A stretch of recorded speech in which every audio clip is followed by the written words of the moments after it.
ስለደበደባት አዎ ደብድቦት አይኗን አጥፍቷል ኦሬዲ። እንደውም አሁን ቅድም ያወራችን ልጅ እሷንም ለከዲጃ ወስዳ ከዲጃ እንደዚህች ልጅ እንዳያደርግሽ ዝም በይ አታልቅሽ ያንቺ። አሰላሙ አለይኩም ወራህመቱ ወበረካቱ። ውድ ቤተሰብ እንዴት ናችሁ? ሰላም ናችሁ? እኔ ጋር አልሐምዱሊላህ። እንዲሁም ሀገራችን አላህ ሰላም አላህ ያድርግልን። እንዲሁም ክርስቲያን ወገኖች ሰላም ብያለሁ። በያላችሁበት ላይክ ሼር እያደረጋችሁ ለምታበረታቱን በልብ አመሰግናለሁ። አሁንም ላይክ ሼር ስብራት እያደረጋችሁ ቤተሰብ ሁኑ፣ ተቀላቀሉ። ወጥቶ ተመረተም አላህ ይጠብቀን። እህታችንን አላህ ይድረስላት። የሰራችበትንም ብር ተቀምታ ተደብድባም ነው እንግዲህ መከራ ደረሰባት። እቺ እህታችን ያው አንዷ ሞታለች።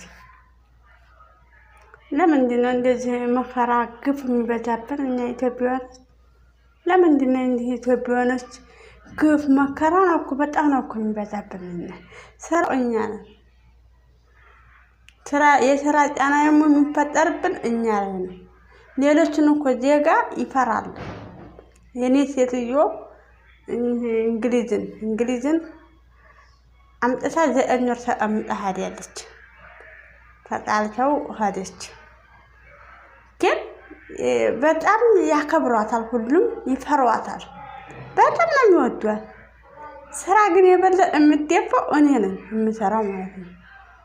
ግን እሷ በተሰራ ደሞዟን በሰዓት ትሰጣለች። ማሻአላ ለእሷ ያላቸው ክብር በጣም የሌሎችን ዜጋ በጣም ነው እነሱ የሚያከብሩት የሚወዱት ማለት ነው። እኛ ግን የድል ጉዳይ ሆኖ የምንሰራው እኛ ነን፣ የምንገፋው እኛ ነን። ከዚህ ሀገራት እንደላሎች ለብራቸው ብለው ይሄ ነገር እንኳን ችግር ደረሰብን ትንላችሁ ይባሉ እንኳን አያነሱ ስል እኔ አጎቴ ልጅ አምና በጣም ሴትዮዋ ክፉ ነበር። የኢትዮጵያዎቹ ዴንሶች እንኳን ትደወልላቸው ስልክ እንኳን አያነሱም። ያቺ ልጅ ግን እጠፋለሁ ብላ ሱብሆ ወጥታ ተብዬል እንደገና ሴትዮዋ ስትደርስባት አውጥታ ቢሮ ወሰደቻት። ሌላ ስርፋ ገባኝ ማለት አሁን አልሐምዱሊላህ እየሰራኝ ነው። ግን እኔ ባይኔ ያየሁት ነው የኔ ሴትዮ